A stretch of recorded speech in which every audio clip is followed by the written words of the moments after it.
Hello and happy Friday. Today I am talking about the power of protein and the power of muscle and why you need more of both, even more now than you ever have before. That is the topic today. For those of you who have just recently joined the group, hello, my name is Haley. I am the moderator of this group. I'm also a nutrition coach, and I've been working in the health and wellness field for over 10 years now as both a personal trainer and a nutrition coach.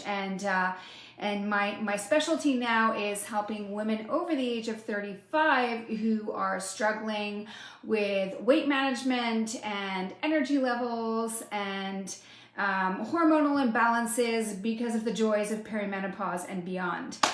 So welcome. And today we're talking about muscle, we're talking about protein, and this is kind of one of my personal goals for 2022. I have always been a person who has struggled to put muscle mass on. I remember before COVID, when I was still working at the gym, when I was still working out at my gym, I would lift heavy. I could deadlift more than my own weight, and I could not put muscle on. I remember one of my colleagues back then, and she was always like, I don't understand it. You lift heavy. I don't understand why you can't put on the weight, why you can't build the muscle mass. Anyways, so it's certainly one of my personal goals for 2022. I lost some muscle mass in 2021, and I know how important it is. So I am on a mission this year. So this is probably going to be a topic that you're going to hear me talk about more often in 2022, along with stress management, which I'm taking a course in right now. But anywho, we're about to dive in. Before I begin, I love that there's 10 of you here today. This is awesome. So if you're joining me live, put a live in the comments. If you put live in the comments, then your name pops up and I can see who's here with me today. I can see Alice, Donna, I can see Sherry, I can see Kathy, I can see Michelle, I can see Allegra. So hello. Thank you for joining me. Put live and then your name pops up for me. If not, I might not know you're here. Hi, Diane. If you are catching this on replay, put a replay as well so that I know who's watching this. Would love to see that. Hi, Serena. Hi, Carrie. And we're going to dive in. And again, on once a month, I'm going to do a big topic, and then on other days throughout the month, I'm going to try and keep them a little bit shorter. I'm going to try to keep this one as short as possible. But as you guys know, I like to talk, so it's hard to say how long it's going to go. Hi, Janet. Okay, so what I want to talk to you about today, again, is the power of protein and the power of muscle, and why it is so important for women our age. And what I'm talking to you about today it comes from the research of two specific people. So number one is Gabrielle Lyon. She is an osteopathic doctor. She has a doctorate in osteopathic medicine, as well as Dr. Donald Layman. So Dr. Donald Layman, he also has a doctorate in nutrition and biochemistry. He's done 120 peer-reviewed research. So this guy is all about clinical research. This is what he does. And he is an expert in muscle development and the regulation of metabolism. Okay, so what I am bringing you today is information from these two people. So it's not off some blog somewhere on the internet or some YouTube. This is their description of their science and of their research. So I just wanted to point that out. Hi, Sandra. Hi, Tammy. Okay, so let's start with, so both of these two people together founded something that they call muscle-centric medicine. So super cool concept. I discovered these two, I don't know, probably maybe 6 or 9 months ago. Anyways, you can look them up on YouTube if you want to learn more, okay? Muscle-centric medicine is based on the idea that muscle is the organ of longevity. And you may have seen me put that up in the post, right, as a quote. So muscle is the organ of longevity. Now, this is a pretty different concept, potentially something that you've never heard before, but it's based on the idea that in order to live a long and vibrant life, in order to protect us, from metabolic disease, from chronic disease, we need muscle. Okay, and we're going to kind of talk about the role of muscle a little bit and why they believe that it is that important. But basically, their basic premise is that if you eat the right protein, and we're going to talk about what that is for them, and if you're eating it in the right amounts at every single meal, then you can stimulate something called muscle protein synthesis, which is what is required in order to build muscle mass, okay? And again, it boils down to how much you eat per meal, and we're going to talk about this. But the other big thing, this Gabriel Lyon, so I'm talking about muscle mass for longevity, right? If you think about it as like, even just moving through life, like we need muscle. You do not want to be 80 and frail. You want to be 80 and strong, right? Give me a yes, I do in the comments if that is you, if you want to be super strong in your 80s. But it's also about, again, keeping us in a healthy body composition state, right? And we're going to talk about something called opsogenic sarcopenia, and sort of like it'll start to help you understand sort of why muscle is really, really important, especially for us right now. Yay, Alice wants to be strong, so does Carrie, so does Sherry. Woo! Love it. I'm on fire today. I'm drinking decaf, by the way, but I'm still on fire. Okay, so a couple of things that just like some of her philosophies and from, I'm going to talk more about Gabrielle because that's who happens to be mainly on the like when you listen to her on podcasts and stuff. But a couple of things that came to that sparked interest for me is so number one is that she talks a lot about how protein is kind of like the black sheep of the macronutrients. I mean, I would say carbs certainly get their bad rap, and so do fat. I think they all do. But when it comes to protein, one thing that she mentioned is that it's the only macronutrient that has a face. And, and for so many people, I think, this is one of the reasons that so many people perhaps don't eat as much protein as they may want, and I thought that was a really interesting concept because, for sure, right? Like it has a face, protein, animal protein. I'm talking specifically about animal protein has a face, and I'll just start by quickly saying like one of her main messages is basically like we need to eat more protein, and it needs to come from animals. Okay, so I'll start there. And if you're vegan or vegetarian or you're trying not to eat as much animal protein, I'm going to get to that towards the end. But that's basically what she's saying. And I know that in the keto world, if you've dabbled with keto or maybe you're doing it right now or you're doing some version of it, there's a really big there's a lot of pushback against protein. And there's this concept that protein is gonna stimulate insulin, and I want you to kind of keep that in mind as you go as I go through this. I want you to keep in mind what I'm going to be talking about because I have always, even when I started dabbling with keto, I've always in my mind been like, there is no way I'm just eating 50 grams of protein a day or whatever the 10% works out to be. I've always been a firm believer that we need a lot of protein. And that was the one thing about keto that I was just like, I don't know, that doesn't seem like enough protein. And there is certainly research that says that we don't need that much protein in order to protect our lean muscle mass when we're going on keto. But again, one thing that I wonder is like, who has this research been done on? Like, if it was done on like an 18-year-old athlete, it has nothing to do with a perimenopausal or menopausal woman. We're two very different beings. So anyways, the other reason that protein often gets criticized is because it is believed to trigger or stimulate something called mTOR.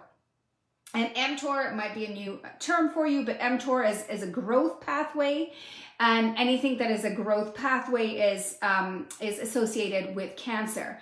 But one point that Dr. Lyon makes is that insulin drives mTOR.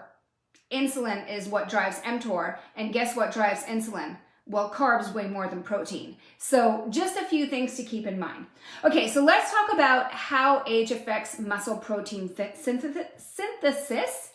And again, why it's so important for us as women of our age to start really thinking about how much protein we're taking in.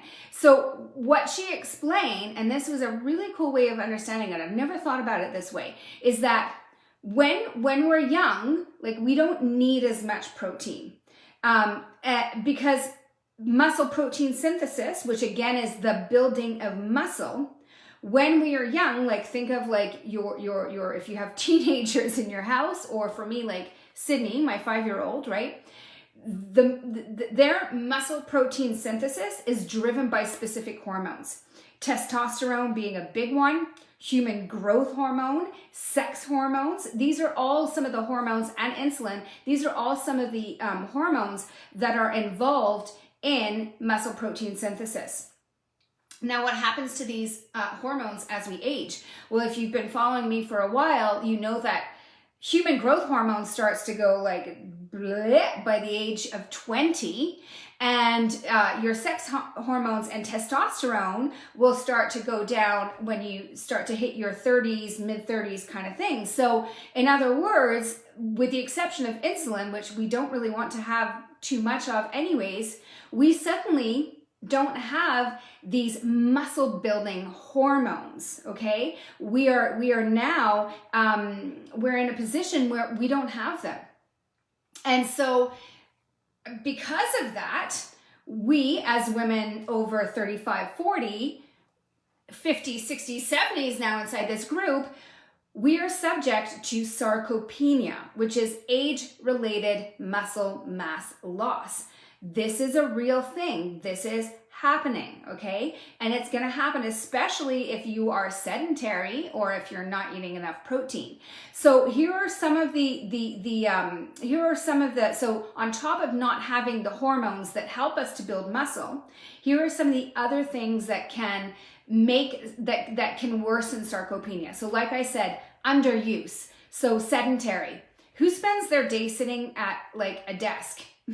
Me, right? So we're just not moving as much as we used to, as much as our ancestors did, right? Like, we just spend way more time at our desk.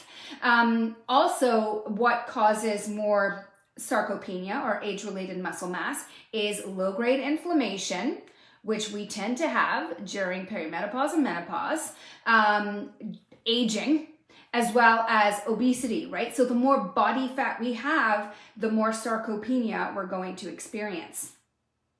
Poor diets or low protein diets, certain medications, insulin resistance. Insulin resistance is going to have an effect on our muscle protein synthesis because, again, we use insulin to grow muscle.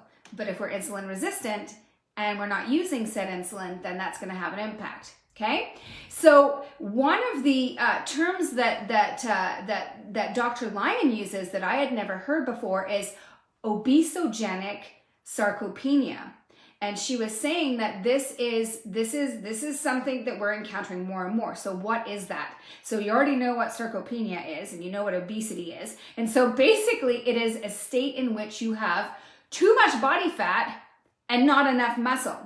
And this is where all these metabolic diseases come from. We have too much fat and not enough muscle. And one of the things one of the quotes that I really enjoyed in one of her talks was, she's like, we have to stop worrying about being over fat, and we have to start worrying about being under muscled, because muscle is what is going to protect the health of our metabolism. And here are a few things that I've talked about before about our muscle mass, but a good reminder.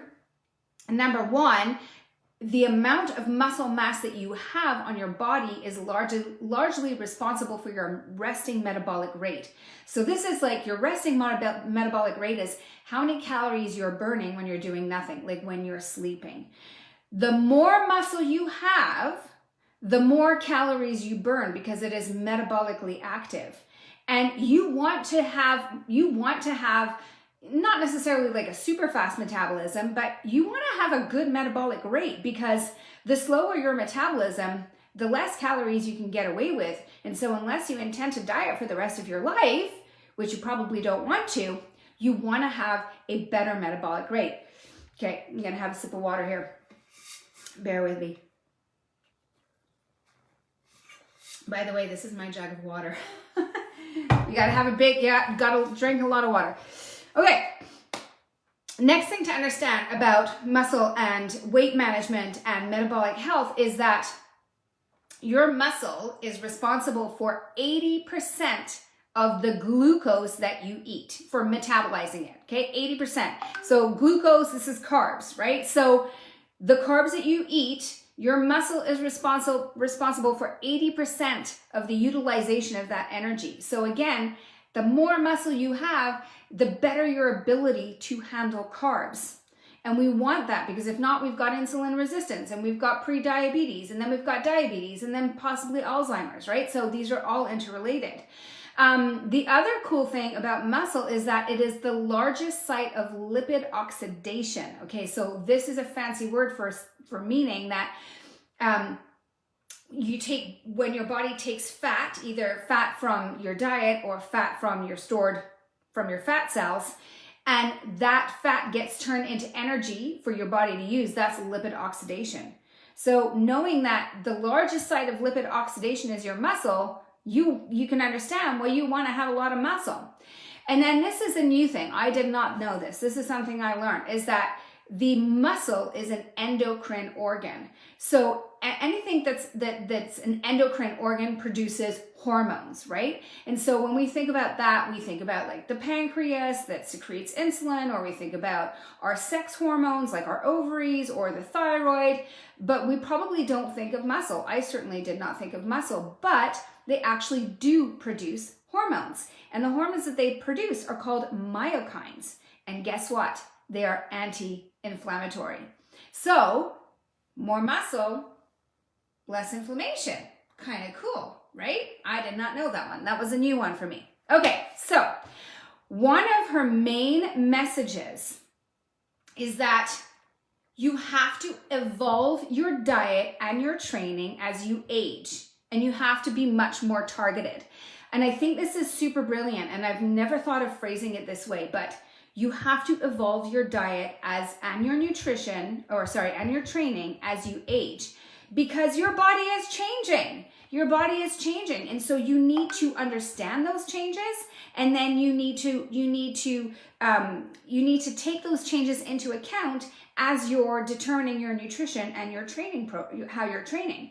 So how do we initiate muscle protein synthesis, right? So how do we build muscle mass? So I know this is probably what you guys are like, okay, just get to the point, Haley, tell us, but I do love the science. Okay, so there are two ways: diet and exercise, right? Diet and exercise. And paired together is your best bet. So when you're combining the right exercise with the right diet, that is when you're going to have the best effect. Now, when it comes to exercise, I'm not diving into that today. Today, I'm talking about protein, but you guys know it's all about strength training, right? You've got to lift some muscles, or you've got to do some exercise where you get that burning effect in your leg. Like, you don't need to necessarily lift heavy muscles, but you do want to get that burn in your legs. You want to make sure that you are challenging those muscles, that you are stressing your muscles. Okay, so that's going to be super key.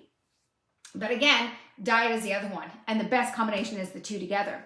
And her mentor was in this talk was sharing a study, one of his clinical research studies. Listen to this. This is super interesting. Okay. So what he found out is that if you listen, this is really important for my ladies out there that are wanting to lose weight. So in order to lose weight, if all you do is cut your calories, okay? If all you do is cut calories, so instead of eating 1,800 calories a day, you drop down to 1,200, for example, you will lose, what the research shows is that you will lose just as much fat as you will lose muscle. So 50% muscle, 50% fat. We do not want that. We only want to lose fat. You no longer want to lose weight, you want to lose fat. So even like just change that terminology. Who cares about the number on the scale? Yes, it will go down, but it is what you want is you want to lose only fat and you want to minimize muscle loss. Now, and in this same study, people who went on a low carb, high protein diet and cut calories, they would lose 1/3 muscle, 2/3 fat. Okay? Better, but still not where we want to be. Now add to that exercise, and his research showed that they were losing 95% fat and 5% muscle. Okay, so again, it's the combination of the two. Now, we're going to be diving specifically into nutrition here, and we're going to talk about protein specifically. And another study that came up was, it's called the Protage study, and they had all the experts on sarcopenia come together to create this paper to determine how much protein is needed to protect against sarcopenia and age-related muscle mass loss, okay? So, let's talk about it. So the current recommendations, right? If you look at like the RDA, is 0.8 grams per kilogram of body weight. That's not much. Like for me, that works out to like 46, 50 grams of protein, okay? So what they found in this study is that we need a minimum of 1.2 grams of protein per kilogram, up to 1.5 grams of protein per kilogram. So that is a lot more. That's like double what the RDA is, okay? And this is like the minimum for the aging population. And if you start Googling this, you will see that especially when you are over 65, this is when you really need to focus in or dial in. What is that? On your protein intake, okay? So super important. And this is probably a time in women's life where they actually start to eat less protein, because like I can certainly, if I look at my mom, like, oh my God, I'm constantly like, Mom, you've got to eat more protein. And she's not, but you know, I can only say so much. But hopefully I can encourage you ladies to eat more protein.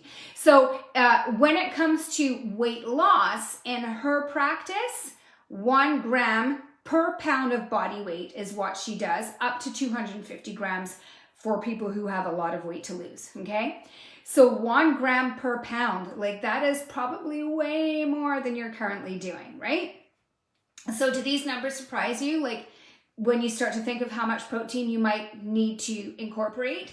And do you have any idea how much protein you're eating right now? I would love to hear in the comments, like if you have an idea of how much protein, and we can certainly talk, like kind of go over what that means. And I'll kind of tell you what I've been doing to increase my protein intake as well. So that's the first point, is you just need to eat more protein, right? So at a very minimum, 1.2 grams per kilogram of body weight. So just remember that number, okay? Now, on top of that, and this is another thing that I've read about, but I think I just kind of read and like, you know how sometimes you read things and it just kind of like, it goes right over your head until someone says it like just the right way that you're like, oh, okay, now I'm listening. Okay, so of all the protein, so protein, just so you know, protein is made up of different amino acids, right? There's 9 essential amino acids. We won't go over them all. There's one in particular, it's called leucine. And what her research or their research has shown is that in order to trigger muscle protein synthesis or the growth of muscle mass, you need adequate leucine in particular. Okay, this is the amino acid that is going to trigger muscle protein synthesis. And what you need to do is you need to get You need to get enough leucine in your bloodstream. You have to have over 2.5 grams of the amino acid leucine in your bloodstream in order to trigger muscle protein synthesis. Now, that does not mean 2.5 grams of protein. This is 2.5 grams of the amino acid leucine. And in order to get that, you need about 30 grams of protein. And when I say 30 grams of protein, I don't mean 30 grams of chicken. You may have to eat 85 grams of chicken to get 30 grams of protein to get 2.5 grams of leucine, okay? I hope that's clear. But essentially, you've got to get your blood, you've got to get that sort of elevated to 2.5 in your bloodstream. That's what's going to trigger the muscle protein synthesis. That's what I'm working on right now. And this is something that I am super guilty of. I have this habit of like, I'll make myself a protein shake and I'll have it next to my desk and I'm like, slurp, slurp, slurp, slurp. No, it has to all happen at the same time. So when you eat, like when you eat a meal, that whole meal, as it moves into your stomach, it's called a bolus, okay? Which is like half digested food. That bolus has to happen all at the same time. That 30 grams minimum has to happen all at the same time. So that protein that you eat has to happen within a 30-minute window for you to get that elevation of leucine in your bloodstream, okay? And 30 grams is a minimum. From what the research shows, it's 30 to 50 is ideal per meal, not per day, per meal. You max out at 60. There's no benefit past 60. What else? Another thing that she was mentioning is that breakfast is super important. Her recommendation is 45 grams at breakfast, 45 grams of protein at breakfast in order to trigger that muscle protein synthesis. And for those of you who wonder, like, how you, like, with, like, for those of you who already do strength training, you've heard of, like, pre-workout meals and post-workout meals, and maybe you've heard that there's, like, this window after you work out in which you should be eating your carbs and getting your protein to build muscle mass. And some people say, no, that's not true. And I guess the jury is still out. According to these two experts, it's right after you have a window. And so what happens is that when you do your workouts, whatever they are, right after your body is sort of like, you've got more blood flow going on. You've just utilized all these nutrients to get through the workout. So basically, like, your muscles are primed. They are primed to take in these nutrients. They are primed to trigger muscle protein synthesis. And so you could certainly, be strategic about that and be like, okay, I finished my workout, boom, mega breakfast, 45 grams of protein. That's what I'm doing. Okay. So the other thing, and this is another important thing, is that, a lot of us think, okay, well, or certainly in the strength building world or the bodybuilding world, there's this concept again of this post-workout and this concept that you need more protein on the days that you're training.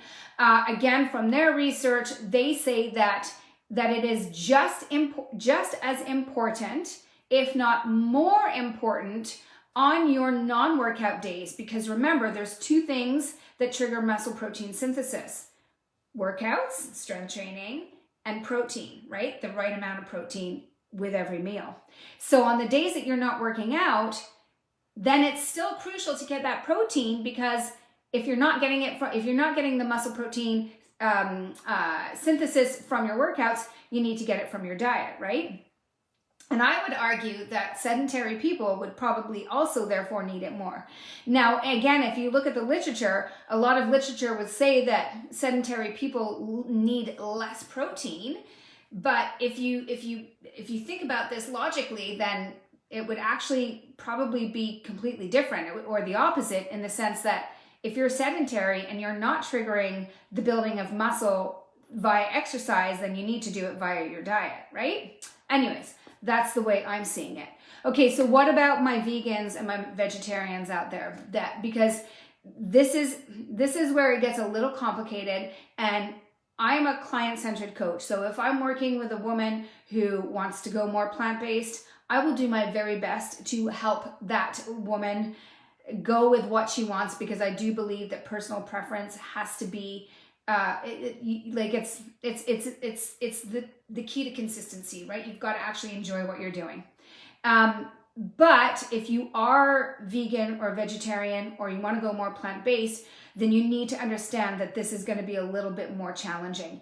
And one of the things that this woman says, and don't shoot me, don't shoot the messenger, but she in this talk, she said that going vegan or vegetarian is the worst thing you can do at midlife. It's not me, it's her. I'm so sorry if that's what you do. But I understand where she's coming from. And this is where I think it's really important to understand, is that if you're gonna get your protein from a plant-based source, in order to get to that 2.5 grams of leucine that's necessary to trigger the building of muscle, you're gonna have to eat a lot of beans or a lot of tofu or a lot of quinoa, right? So you're just gonna have to eat way more. Now, one thing you can do is you can for sure utilize plant-based protein, but you have to understand that what I would do is I would, number one, because plant-based protein is not absorbed by the body quite as well as animal protein, is you would probably want to go into something like Chronometer, which is a food journaling app. But I really like Chronometer because you can start to really kind of see the breakdown of your micronutrient status, and you can break down and see how much leucine and all these different amino acids. But you could certainly put it in there and see how much plant-based protein powder you need to get your 2.5 grams of leucine necessary to see that elevation in your bloodstream, if muscle mass is important to you, which I hope it is after this talk. So that's one thing. The other thing is certainly supplementing with branched chain amino acids might be a necessary, something to consider if you are vegan or vegetarian. So there you have it, 32 minutes. That's what I had for you today. This is what I'm working on. So again, like I said, one of my goals for 2022 is going to be building muscle mass. And what I'm doing right now is I like to go in steps, right? Because when we're trying to create new habits, it's really good to go step by step by step so that it's not overwhelming. So my first step is that after I finish my workout, or every morning right now, 45 grams of protein is what I'm going for. What I am eventually probably going to do is start doing it right before bed on my workout days, so that I have these two big boluses of protein. And then I got to work on my meals. I am not a big meat eater. I love meat, like, don't get me wrong. I have it with every single meal, but I'm not like a 5-ounce kind of steak kind of girl, which I think is probably what we're going to be needing in order to get those 30 grams, or just above 30 to make sure we're getting that 2.5 is like 5 ounces, 6 ounces if it's fish. So that's a lot. For me, that is a lot of protein. If you love protein, you're going to be like, yes, I love it. But anyways, that's what I had for you ladies today. I hope you learned something new. I hope that was useful. I hope you understand why protein and muscle are important. And obviously, this is for information purposes only. I am not your doctor. I am not your nutrition coach. If you're going to make any major changes to your nutrition, always good to talk to your doctor first. And I think that was it for today. Do you guys have any questions for me before I jump off? Thank you, Alice. I'm happy you enjoyed that. Anyone else with any questions? Hi, Lana. Hi, Tammy. Hi, Bridget. Hi, Chelsea. So many of you joining today. That was awesome. I think that's about it. So happy to see that this was a topic of interest. If you guys, I'll continue to tell you what I learned about building muscle as I go through my own personal research. And I'll talk to you soon. Bye.